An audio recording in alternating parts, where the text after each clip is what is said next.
Good morning, good afternoon, good evening, whenever this reaches you. Of course, this is This Week with myself. Of course, Johnny Marquis here with you on this Thursday. And got some junk in my eyes, but I'm all right. Let's get this started. Well, it looks like the Saints completed their staff. We'll talk about that.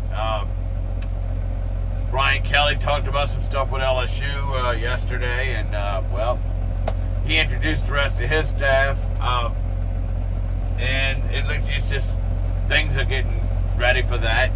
High school basketball's in full swing now, and as far as the playoffs, and it remains to be seen if I'm going to do a game tomorrow or not. I'm hoping to, but we'll see. 3,400 on TikTok. And just hit 1.1K fans on YouNow. We'll talk about that. Had a good stream yesterday, too. Talk about that as well. That's all coming up. But, of course, to my darling Koike, and I will see you in 116 days from right now. I will be there in Manila, so we'll see how things progress from there. So I'm ready to get going here. One thing is I'm going to talk about LSU first because obviously Hankton was almost taken away by the Rams. Obviously he decided to go ahead and stay. He just was signed from Georgia to be the receivers coach at LSU, and then the Rams wanted to talk to him about the offensive coordinator position, but they went in another direction. So of course, the New Orleans native St. Aug guy will be sticking around to coach the receivers at LSU. Other than that, of course, Kevin House talked about why he wanted to be the defense coordinator at LSU. He just feels like it's a challenge to bring the roar back to the defense on LSU with LSU.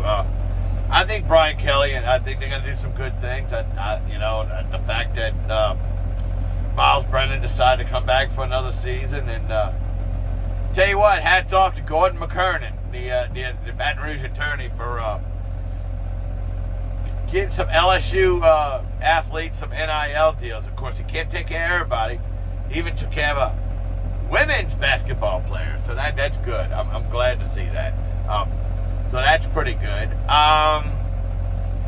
Other than that, I think, like I said last week, I think businesses better step up with this NIL stuff because obviously you lost a Ponchatoula guy to Texas A&M, so yeah, you don't want to do that. But the Saints staff now, it is complete. Of course, they're going to still figure out quarterback before they can figure out anything else, but at least the staff is now complete. Obviously, we knew last week that Pete Carmichael Jr. was going to be retained as the offensive coordinator, and Doug Marrone has been added to the staff, and he's going to be the offensive line coach. He's done that before with the Saints, and had a dominant line when he was here before. So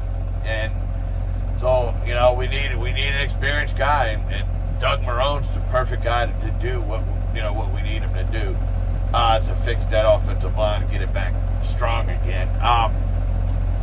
Cody Burns was signed as the receivers coach, so that the offensive staff is now complete.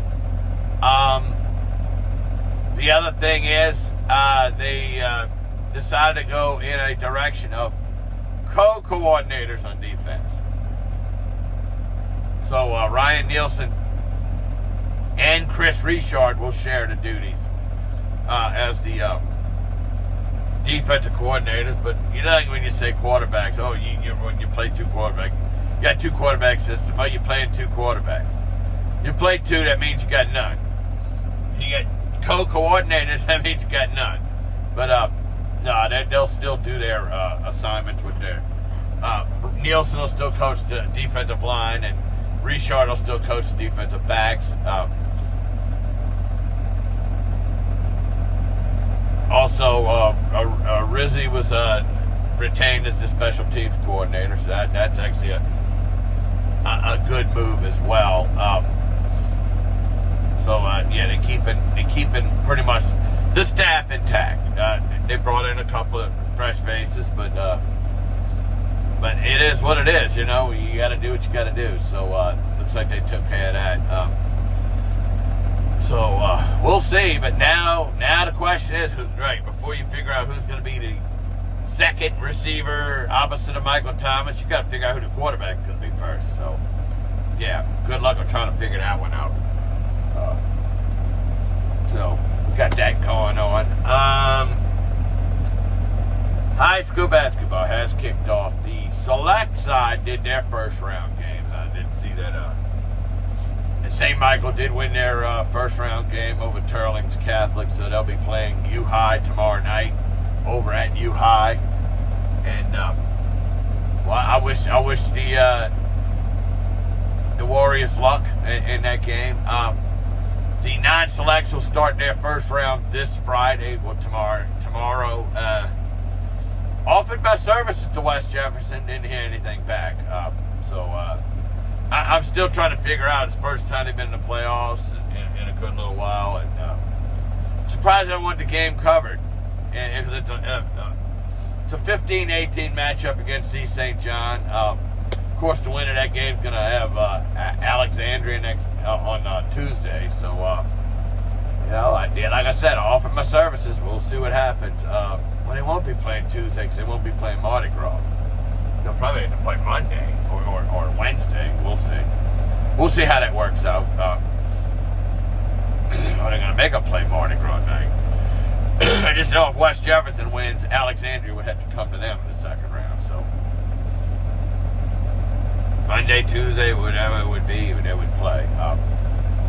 So, with that said, like I said, I offered my services. I'll see what's going on.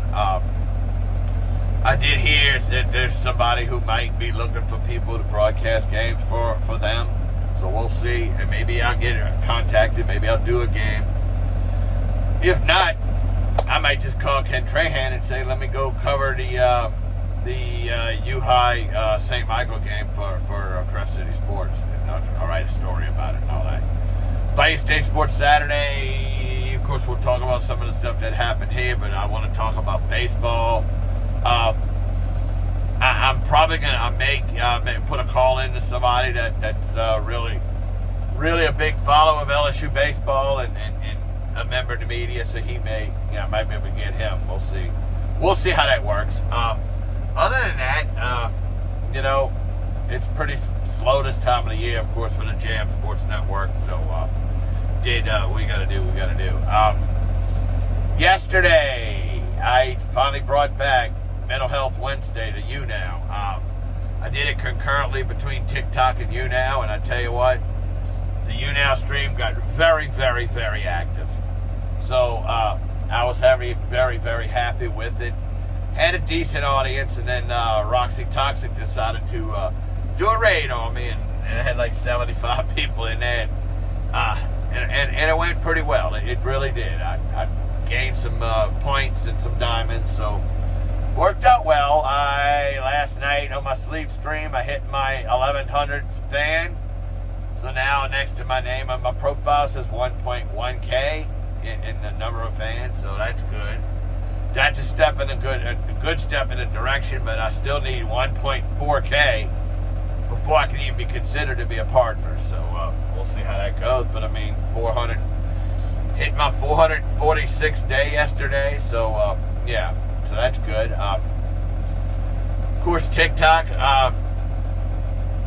did well again. I'm over 3,400. I'm actually over 3,450, so I'm on my way to 35. Still got to get to 10K, of course. That's the goal. So yeah, 10K followers is the goal there. Like I said, 2.5 fans on YouNow. I wish YouNow would change that. I don't like when they say fans. I believe what Richard YNF says when he says they're your friends. It should be friends, not fans. It is what it is. Of course, you're not friends on TikTok unless you follow each other. So, I had this guy comment on one of my videos and said, "Oh, you're very," but he spelled it Y-O-U-R. You're very handsome. And at the end of it, he puts XX. And I talked to the guy about it. He's like, "Well, that's what I do. That's just my signature, my XX." Man, I was like, look, you know, somebody writing XX is like, "Wait, you flirting with me?" But he assured me he wasn't. So that's good. But you know, just looking at some things, and I know this is a short video, but didn't really have a whole lot going on. Like I said, it's pretty dead. You know, Russia and Ukraine decided to. Yeah, that situation's not good. I know. It's just you know, one of those things. But the trucker situation in Canada, that went crazy. So I don't know. I just feel that communism's right on our freaking doorstep now. So hopefully we can beat it back. I'm hopeful that if we can get through the 2022 midterms and Republicans get control of both houses back, at least it can stem some of the tide of Biden trying to do crazy things. So yeah, he had that press conference the other day, and basically within the first 30 seconds, he became incoherent. But you know, it is what I mean. You just got to deal with it. They said hopefully it is. If it's Trump that comes back, or if it's somebody else who runs and wins the White House for the Republicans, well, then we'll see. But just got to sell it. Handle your business and just hang in there, guys. That's all we can do. On that note, I'm going to go ahead and sign off. And like I always say, God willing, I'll talk to you guys again in a little while. Bye.